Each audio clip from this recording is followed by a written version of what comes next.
Baik, Prof. Boleh diperkenalkan dulu kepada Sobat Info. Sekarang ini Profesor Roy Darmawan kegiatannya apa begitu? Ya, saya bertugas sebagai ajang profesor pada University for Nationalities di luar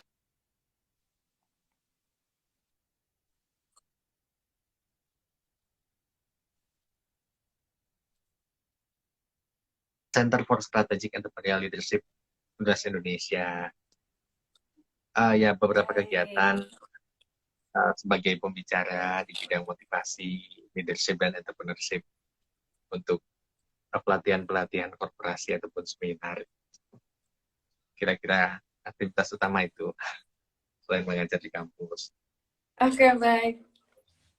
Baik, Prof. Roy ini juga sebagai uh, pengajar begitu ya, Prof, di Universitas Indonesia.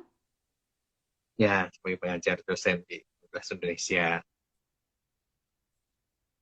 Baik, Prof. Mungkin bisa dibagikan kepada Sobat Info kalau di Universitas Indonesia, Prof ini mengajar mata kuliah apa begitu, Prof? Utamanya kewirausahaan dan kepemimpinan. Oke, jadi pas ya dengan tema Sebenarnya. malam ini, Mudah-mudahan pas. membangun pola Ya. pikir kepemimpinan dan kewirausahaan. Baik. Siap.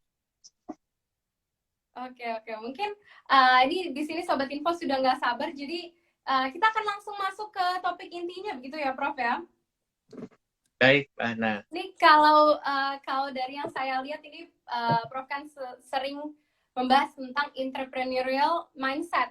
Nah, itu sebenarnya seperti apa gitu, Prof? Boleh diceritakan, boleh dijelaskan lebih lanjut kepada Baik. Sobat Info. Mungkin saya izin menceritakan dulu sebelum berbicara entrepreneurial mindset adalah Mbak Hana, mitos-mitos di dalam kewirausahaan. Ya. Kewirausahaan ini tidak hanya terkait kehandalan di dalam strategi bisnis ataupun uh, ke kekuatan pengetahuan di bidang bisnis begitu ya. Tetapi kewirausahaan ini terkait dengan cara berpikir seseorang. Nah, semakin cara berpikirnya entrepreneurial, bahkan dalam kondisi yang ekstrim bagus sekali, ya mungkin dia dikatakan memiliki extraordinary entrepreneurial mindset, maka dia akan sukses sebagai entrepreneur. Bagaimanapun situasi dan kondisi yang terjadi. Ya, mungkin kondisi eksternal, apakah pandemi COVID-19, triple disruption, ya penemuan-penemuan baru yang melemahkan sesuatu yang sudah established, ataupun tantangan-tantangan yang cukup besar. Tetapi dengan entrepreneurial mindset atau cara berpikir entrepreneurial, seseorang bisa menghadapi berbagai-bagai tantangan, bisa melewati situasi-situasi yang bagi orang lain berat. Bahkan ketika menghadapi kesulitan, seseorang dengan extraordinary entrepreneurial mindset sangat mungkin melihat itu sebagai peluang. Ya, bagi orang lain kesulitan, dia pandang sebagai peluang, dia pandang sebagai sarana untuk memperkuat, melatih diri, bisa lebih tangguh. Situasinya sama, tetapi cara menyikapinya berbeda. Nah, sebelumnya izin saya untuk memaparkan sedikit mengenai mitos-mitos di dalam kewirausahaan. Ya, jadi dalam bisnis, dalam perusahaan ini ada mitos, ya, mitos yang sering dipercaya orang. Antara lain untuk menjadi sukses itu, ya kebanyakan yang sukses orang dengan suku tertentu, ya suku yang dianggap sukses berwirausaha di Indonesia antara lain ada dua besar, yaitu suku Tionghoa dan suku Minang.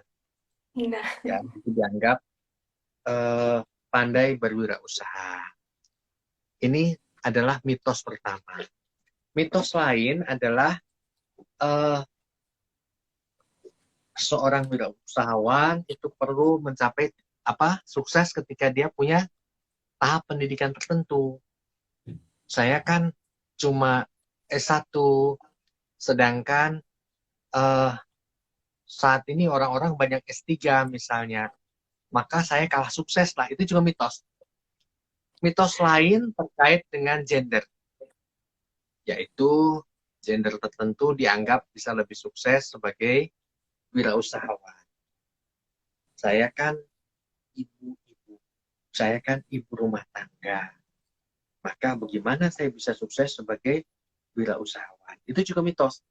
Ya padahal justru itu karena sebagai ibu rumah tangga bisa mengasuh anak dan mengasuh keluarga, punya waktu luang tanpa keluar rumah, di situ ada potensi ya sebagai entrepreneur yang sukses gitu ya. Nah, mitos lain adalah terkait usia. Ya, mitos lain terkait usia yang mengatakan bahwa saya kan mulainya baru sekarang saya sudah 40 bahkan 50 tahun, bagaimana saya memulai? Harusnya memulai 20 tahun. Itu juga mitos. Mitos. Ternyata ada ibu-ibu usia 40 tahun baru mulai berbisnis, memulai bisnis di garasi dengan 3 karyawan, kemudian mengembangkan bisnis dengan sangat besar sampai ada di berbagai puluhan negara, produknya dikenal. Ibu Muriati Sudibyo memulai bisnis di usia 40 tahun ya dengan 3 karyawan dari garasi. Kenapa mulai baru 40? Karena pada saat itu ada larangan bahwa PNS dan keluarga PNS berbisnis. Waktu itu cukup ketat larangannya. Nah, begitu suami Bu Muriati yang kami hormati, yang kami banggakan pensiun, baru beliau mulai usia 40 tahun dan bisa sukses. Nah, saat ini usia beliau berapa? 93 tahun. Ya, masih menginspirasi, masih mengendalikan bisnis. Terlalu muda, di tengah-tengah usia lanjut bisa berbisnis. Gitu ya. Benar-benar. Begitu salah satu kawan, Ibu Lisa Ayodhya, founder dan pembina Yayasan Duta Indonesia Maju, usia 70 tahun, masih membuat banyak-banyak kegiatan yang kebetulan mengundang saya sebagai Dewan Juri. Banyak kegiatan-kegiatan komersial maupun non-komersial, usia 70 tahun. Bisa berbisnis. Jauh lebih handal daripada teman-teman lain di dalam mencari sponsor-sponsor kegiatan. Nah, itu adalah mitos-mitos di dalam kewirausahaan. Berbicara bagaimana mitos-mitos kewirausahaan ini perlu dipatahkan. Ya, mitos bahwa untuk menjadi wirausaha ini perlu modal satu lagi. Ya, saya kan wirausaha perlu modal. Betul sekali perlu modal, tapi tidak harus modal sendiri loh. Tidak harus modal sendiri dan modalnya bukan hanya modal uang, tetapi modal networking, modal kepercayaan, modal uang, milik orang lain uangnya, bekerja sama dengan kita, begitu ya. Nah, kemudian terkait ini diperlukan sekali cara berpikir entrepreneurial yang bisa disebut sebagai entrepreneurial mindset. Apa itu? Ketika jatuh 2 kali, dia bisa bangkit 7 kali.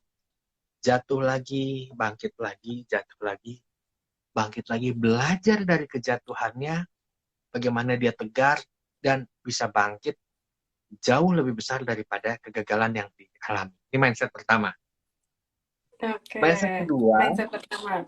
Kedua? ya, ketika dia memandang bahwa kesempatan itu dapat datang tiba-tiba dan sekaligus juga dapat hilang secara tiba-tiba.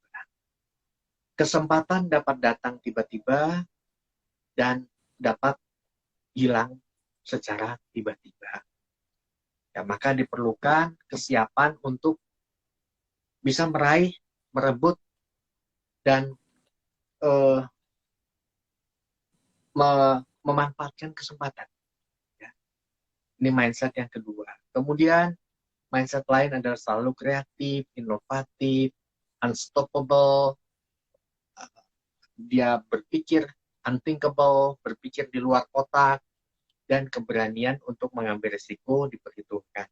Itu adalah serangkaian faktor-faktor yang disebut sebagai entrepreneur mindset. Kira-kira Baik. Baik, jadi kalau orang dengan mindset entrepreneur atau entrepreneurial demikian. mindset itu barusan yang dijelaskan oleh Prof. Roy, itu kalau misalnya ada kendala, itu tidak dijadikan alasan gitu ya. Jadi bedanya orang dengan Dijadikan mindset alasan entrepreneur justru dan mana, tapi tidak. dijadikan alasan untuk lebih maju.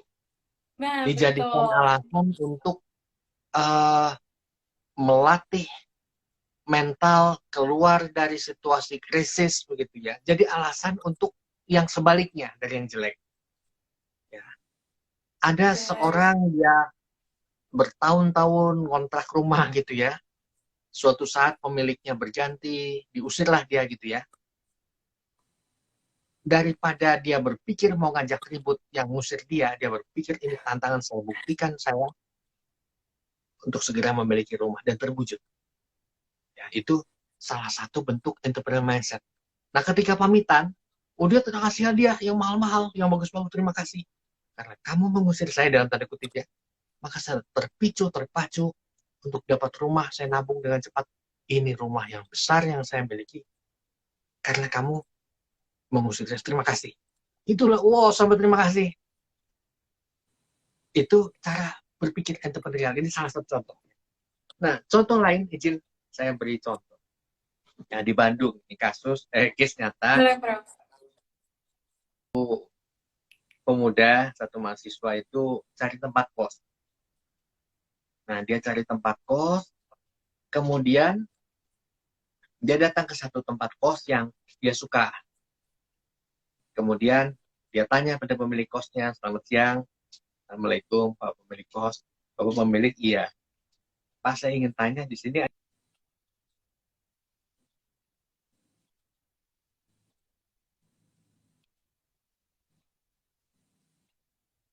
pulang dia. Besok datang lagi tanya, Pak izin tanya, kalau hari ini sudah ada kosong. Pemilik ini sudah mulai agak kesal juga, Dek, belum, kemarin saya udah bilang penuh. Ya nggak apa-apa Pak, itu silaturahmi, pamit Pak, Assalamualaikum. Pulang, besok datang lagi. Pak izin tanya, Pak hari ini ada yang kosong? Dek, nggak ada Dek, dalam hari begini kosong. Ya nggak apa-apa, itu silaturahmi. Pulang, besok datang lagi. Tanya lagi, ada nggak Pak ini tempat kos? Aduh, Bapak kos ini, Adek, mau apa maksudnya ini? Udah saya bilang penuh. Ya nggak apa-apa, Pak, hitung-hitung. Silaturahmi udah apa?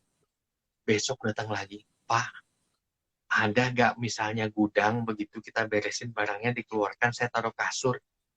Oh, kalau gudang ada, Dek. Ya, ya, keluarkan itu. Hari ke-6 dia coach di situ. Kegigihan, cara berpikir yang unstoppable. Pantang menyerah, selalu melihat peluang-peluang. Di hari ke-6, dia berhasil mendapatkan pos di tempat yang dia inginkan. Karena kegigihannya. Nah, di dalam pandemi COVID-19, ada orang yang mengatakan bisnis berat, pembeli nggak ada, dan sebagainya. Tapi perlu ditanyakan apakah kegigihan itu ada? Apakah inovasi itu ada? Ada orang-orang yang di dalam pandemi COVID-19 ini, di dalam situasi yang orang anggap sangat sulit untuk berbisnis, puji syukur, alhamdulillah, justru mendapatkan pendapatan rezeki yang jauh lebih besar daripada sebelum pandemi. Ada orang-orang tersebut. Nah, orang-orang ini selain mendapat keberkahan yang luar biasa, saya temukan kalau dilihat rata-rata memiliki entrepreneurial mindset yang extraordinary tadi. Ya. Dia lihat peluang apa yang ada di dalam situasi krisis. Kesulitan orang lain bisa jadi peluang bagi kita untuk menolong orang tersebut. Orientasi pahala. Juga orientasi bisnis mulai muncul. Kesulitan orang lain adalah peluang bagi kita untuk memberikan solusi atas kesulitan bisnis orang lain. Ya.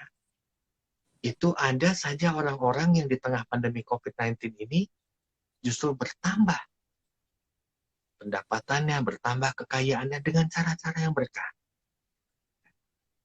Jadi kalau ada yang lebih kaya di pandemi COVID ini, kita tidak serta-merta memvonis bahwa oh jangan-jangan ini menari di atas penderitaan orang lain, belum tentu. Ya, kalau kita menjual produk-produk kesehatan dengan harga wajar, sesuai dengan yang dipersyaratkan, bahwa lebih kaya jelas, karena sedang dibutuhkan, begitu ya. Nah, sedangkan yang bertambah hutangnya sampai tidak terbayar pada saat pandemi COVID-19, menurut saya perlu melihat cara berpikir entrepreneurial. Karena ada orang yang di saat begini, ada orang yang bisa. Ya, ada orang yang bisa untuk lebih maju. Ada orang yang bisa lebih sukses. Ada orang yang bisa lebih berkembang. Kalau ada orang yang lebih bisa, ada kemungkinan kita juga bisa. Dengan mentransformasi cara berpikir kita, ada kita tangan. Kira-kira begitu. Baik, Prof. Ini kalau misalnya diaplikasikan ke dalam kegiatan yang sehari-hari gitu, yang dekat dengan kita. Ya. Mungkin bisa contohnya, waktu itu saya pernah nonton nih podcastnya Prof Roy dengan salah satu YouTuber. Kemudian Prof Roy saat itu sempat nyasar begitu.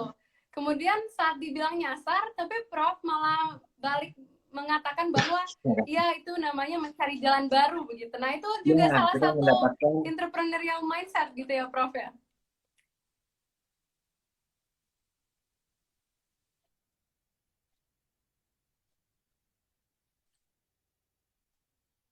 Mungkin menemukan peluang, menemukan opportunity, menemukan kesempatan-kesempatan begitu ya.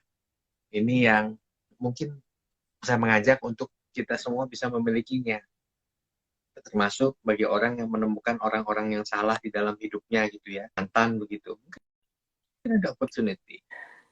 Mungkin tidak bisa yang tidak ditakdirkan untuk bersatu. Tetapi mungkin bisa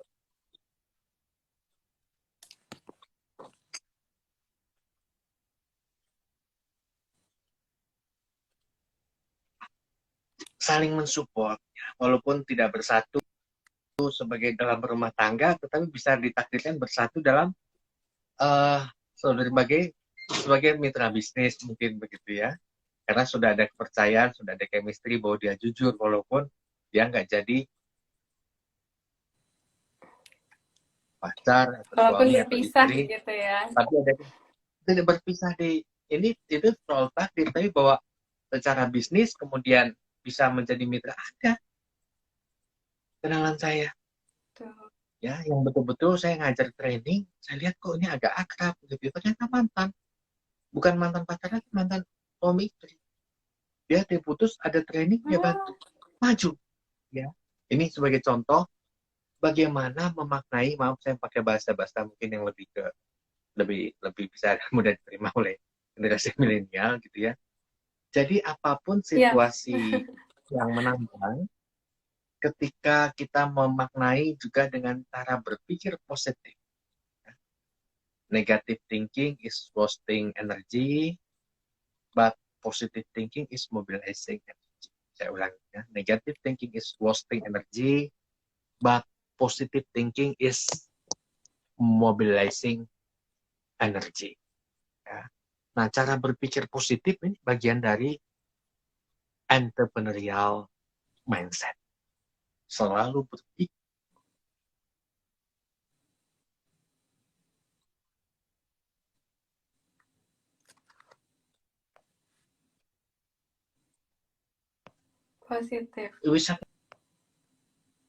positif.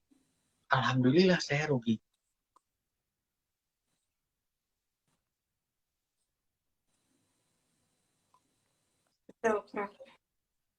Misalnya cuma 4 juta. Belajar untuk jangan sampai terkena kerugian yang jauh lebih besar ketika bisnis saya semakin besar. Itu nyata. Bagi seorang entrepreneur untuk memiliki cara berpikir demikian. Nah, orang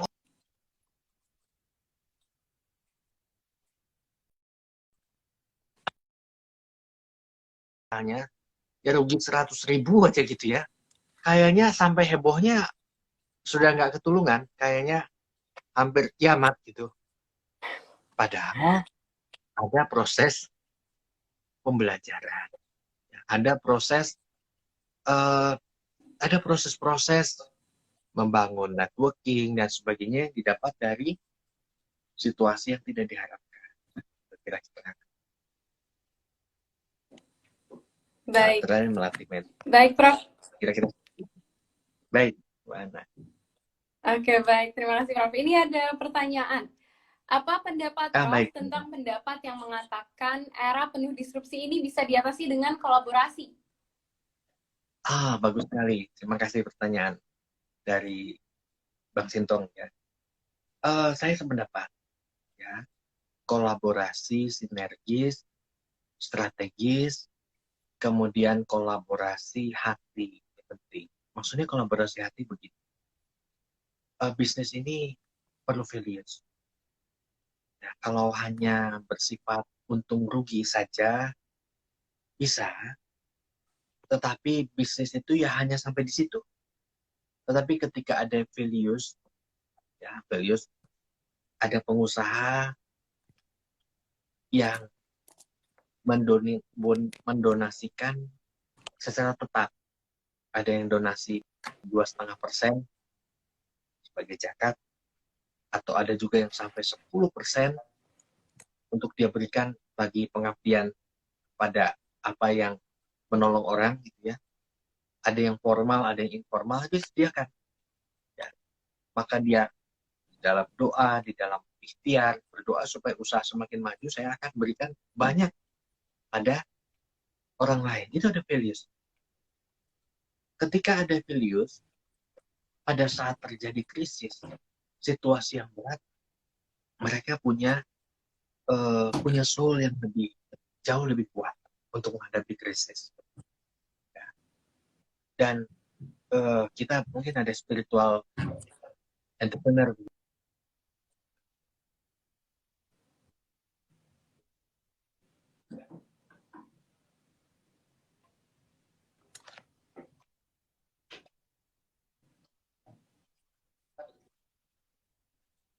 Untuk keluar dari krisis. Ya, ada jalan yang kalau Adam Smith di dalam bukunya An Inquiry into the Nature and Causes of the Wealth of Nation, Bapak Ekonomi, mengatakan ada teori apa? Invisible hand. Ya, ada tangan-tangan yang tidak tampak yang turut dalam bisnis, bahkan secara makro, kata ekonomi, di mana ada tangan yang tidak tampak yang kemudian menggerakkan ekonomi. Nah, bagian kita ini ada teorinya, Mr. Adam Smith, Bapak Ekonomi. Jadi Betul. ada tangan tidak tampak, ya kita melakukan ini, ada tangan tak tampak yang turut campur begitu ya, tapi tidak tampak, yang bisa untuk kebaikan. Nah ini bahkan secara agregat ekonomi, dan mudah-mudahan saya nggak keliru ya, kalau ada pakar ekonomi lain yang punya pandangan lain, mungkin saya senang juga diberi masukan. Nah ini orang-orang dengan extraordinary entrepreneurial mindset, dia tentu lebih tangguh di dalam menghadapi tantangan. Orang-orang yang memiliki harapan yang lebih tinggi ketika terjadi krisis, dia tidak mudah menyerah. Orang-orang yang memiliki nilai-nilai spiritualitas yang tinggi, yang percaya bahwa ada tangan-tangan Sang Maha Besar yang bisa membantu, menolong, membukakan jalan ketika terjadi kesulitan, dia lebih unstoppable. Jadi lebih unstoppable. Bahkan ada seorang ibu tukang kue, kuenya yang dijual cuma 20 buah, dia berdoa ya pada Yang Maha Tinggi, pada Tuhan saya cuma jual 20, tolonglah supaya laku begitu. Dia doa dengan yakin laku. Dengan cara yang cara-cara yang bahkan mungkin unpredictable, tidak mudah kok bisa begitu ya.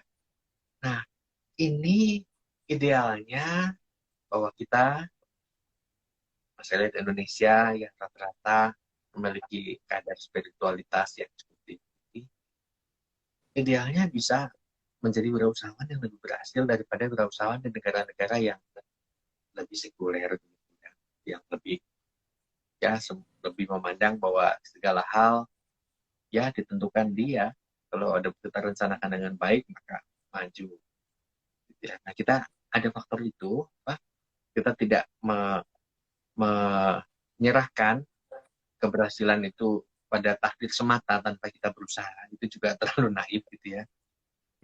Dan dia berusaha dengan strategis, ya, dia berusaha dengan sebaik-baiknya, sekaligus juga menyerahkan pada sang maha pemilik bisnis gitu ya, pemilik alam semesta, yang kemudian dengan teori tangan tak nampak tadi menurut Adam Smith dalam buku Into the Nature and Causes of the Wealth of Nation, itu menggerakkan ekonomi, menggerakkan bisnis turut campur tangan dengan tangan-tangan tak tampak gitu.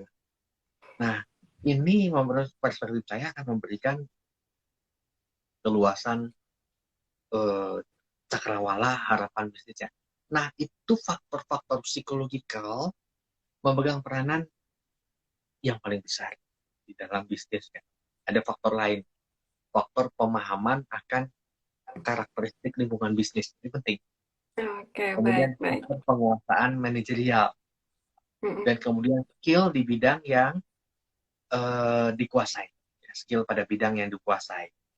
Misalnya seorang yang berbisnis di bidang alat-alat teknologi, ini perlu pengetahuan, perlu skill yang paham tentang teknologi tersebut. Orang yang berbisnis di bidang kuliner perlu paham bagaimana membuat makanan yang awet, enak, lezat, sehat ya. Jangan sampai kemudian asal demi keuntungan kerupuk digoreng dicampur plastik, kan plastik itu ada rahasia yang itu dilakukan, digoreng kan plastik itu digoreng jadi renyah katanya begitu. Nah, hal-hal seperti jadi itu untuk ya tentu ya tidak baik kita. Prof. Jadi untuk menjadi ya baik Prof, untuk menjadi wirausaha juga harus banyak belajar begitu ya Prof ya. Ya, belajar, memperluas cakrawala, memperluas entrepreneurial mindset, perspektif ya, sehingga bisa membangun yang lebih tangguh, lebih sustainable, lebih berdaya saing global. Dimulai dengan cara berpikir. Jangan berdaya saing global di tingkat dunia, tetapi cara berpikirnya masih tradisional. Mungkin semua harus dikerjakan sendiri, agak repot ya, kecuali ada kasus-kasus khusus dalam kondisi masuk pasar global. Terima kasih. Oke, baik Prof. Mungkin singkat saja Prof, ini pertanyaan terakhir sebelum kita menutup ngobrol-ngobrol santai ini. Ada pertanyaan dari Mas Iyo Adam. Prof, sebagai seorang wirausahawan baru atau pengusaha baru, bagaimana caranya memberi pemahaman kepada karyawan untuk bisa sama-sama membangun perusahaan gitu? Begini. Seorang wirausahawan ini perlu memiliki visi. Perlu memiliki visi besar, visi tinggi, visi yang luas, visi yang mungkin bahasa sederhananya lebih tinggi atau setinggi bintang-bintang di langit. Nah, visi ini membuat dia memiliki harapan, cakupan bisnis, maupun ide-ide yang kemudian bahwa kita perlu bisa maju jauh lebih maju ke depan. Nah, selain itu, selain dia perlu memiliki visi, ada faktor lain, yaitu dia perlu memiliki kemampuan share vision, yaitu sharing mimpi kepada timnya. Nah, ada pepatah dari Antoine de Saint-Exupéry, pakar change management, di dalam bukunya Managing in Times of Change. Antoine de Saint-Exupéry pernah mengatakan, jika Anda ingin membangun kapal, jangan pernah untuk mengumpulkan kayu, dan jangan jika Anda ingin membangun kapal, jangan menyuruh orang untuk mengumpulkan kayu, dan jangan meminta mereka melakukan tugas serta pekerjaan. Tetapi ajarlah dan ajarlah mereka untuk merindukan indahnya dan luasnya laut lepas. Jadi share vision. Keren sekali. Share vision, bahkan membangun visi, membangun keluasan visi kepada orang-orang yang terlibat. Nah, sehingga bisnis yang besar tentu bisnis yang dimiliki oleh banyak orang. Minimal rasa memiliki yang kuat dari orang-orang yang terlibat. Nah, rasa memiliki yang kuat ini sangat berbeda dengan bisnis tradisional. Ya orang pokoknya lo sebagai supir, aku gaji kamu 4 juta per bulan, kamu laksanakan jam sekian, jangan sampai telat, lakukan dengan baik, dan kamu jangan ngomel-ngomel. Ya, ini masih tradisional. Ya, tapi walaupun gaji betul faktor yang sangat penting, apalagi di Indonesia, kebutuhan ini banyak, ini dipenuhi. Tetapi bahwa bagaimana kita bisa membuat supir atau driver ini merasa bahwa pekerjaannya ini sebagai panggilan. Atau panggilan apa? Panggilan untuk melaksanakan karya besar untuk masyarakat adil dan makmur. Loh, kok masyarakat adil dan makmur jauh amat? Ya, kita ini produksi makanan. Ya, kita jujur, kita tepat waktu, sehingga makanan yang sampai ini sehat, tidak berkurang kualitasnya, tidak sampai basi, sampai di masyarakat, orang-orang yang makan sehat, keluarganya sehat, kemudian yang makan itu ada guru, guru kemudian bisa mengajar dengan baik, muridnya banyak, kemudian suatu saat muridnya uh, jadi orang sukses di negara. Nah, yang kita lakukan sebagai driver itu bisa berimpact multiplier, besar impactnya Ya, ketika betul, betul. ada keterpanggilan dalam berbisnis, ada keterpanggilan di dalam pekerjaan, ada Betul. ada spirit yang melebihi beyond hanya pekerjaannya begitu. Oke, Izin ini jadi ada. ya baik Prof, boleh dilanjutkan Prof. Ya, ada uh, Martin Luther King Junior pernah mengatakan, kalau seseorang terpanggil menjadi seorang tukang sapu jalanan, hendaklah ia menyapu dengan jalanan ini dengan bersih. Hendaklah ia menyapu jalanan dengan demikian baik seperti Michelangelo melukis, atau seperti Laksana Shakespeare mengubah puisi. Hendaklah ia menyapu jalanan dengan baik dan bersih, sehingga yang ada di bumi dan di langit berhenti sejenak dan pernah mengatakan bahwa di sini pernah hidup seorang penyapu jalanan yang besar yang menjalankan tugasnya dengan baik. Nah, ini etos cara berpikir entrepreneurial. Nah, kalau semua bisnis ini ditujukan hanya keuntungan jangka pendek, ini sudah lumayan. Tetapi dalam yang lebih luas, ya kita buat broaden yang lebih luas, ini perlu ada sebuah visi besar bahwa di dalam bisnis ini terkandung juga semangat untuk melayani masyarakat. Ada terkandung semangat untuk kita giving, untuk bagian kecil, just 10 cent dari kita untuk pencegahan COVID ini. Ya, misalnya uh, ada yang sebagai public figure, mungkin lebih hati-hati dalam menjaga prokes karena kita dilihat oleh masyarakat, ya. Mungkin saya juga ada kegiatan-kegiatan, apalagi pada saat pandemi yang cukup parah, ya. Saya ada juga jadi juri, gitu ya. Padahal sedikit, ya. Tetapi saya tahan pada saat itu untuk saya tidak tampilkan, untuk membuka orang, untuk melakukan kegiatan sebanyak-banyaknya pada saat sedang parah-parahnya COVID. Gitu ya. Nah, itu kenapa? Ya, bagian panggilan kita supaya ikut ambil bagian sedikit saja di dalam bagaimana menekan laju pertumbuhan COVID. Baik. Ini misalnya, ya. Nah, pengusaha-pengusaha seperti itu, kalau di dalam bukunya Ari de Gauss, dalam bukunya The Living Company, mereka punya mental seperti ini, cara berpikir seperti demikian, itu rata-rata perusahaannya bisa hidup sampai ratusan tahun. Ya, The Living Company dan Ari de Gauss, sampai masuk ke generasi berikutnya. Panjang usianya perusahaan-perusahaan ini, karena ada values di dalam berbisnis. Nah, ini bagian bisnis. Terima kasih. Baik, terima kasih banyak Prof. Tadi sangat insightful sekali pemaparannya. Jadi untuk menjawab pertanyaan Mas Iyo Adam ini, apabila ingin maju bersama-sama dengan karyawan, kita harus juga bisa mengajak mereka masuk ke dalam mimpi kita, begitu ya. Jadi sharing mimpi, agar juga karyawan kita bisa merasakan sense of belonging-nya, begitu ya. Baik, terima kasih Prof. Dan juga pemaparannya. ada faktor-faktor untuk membuat mereka ya memiliki etos, merasakan Betul, pekerjaan betul, ini betul. berarti.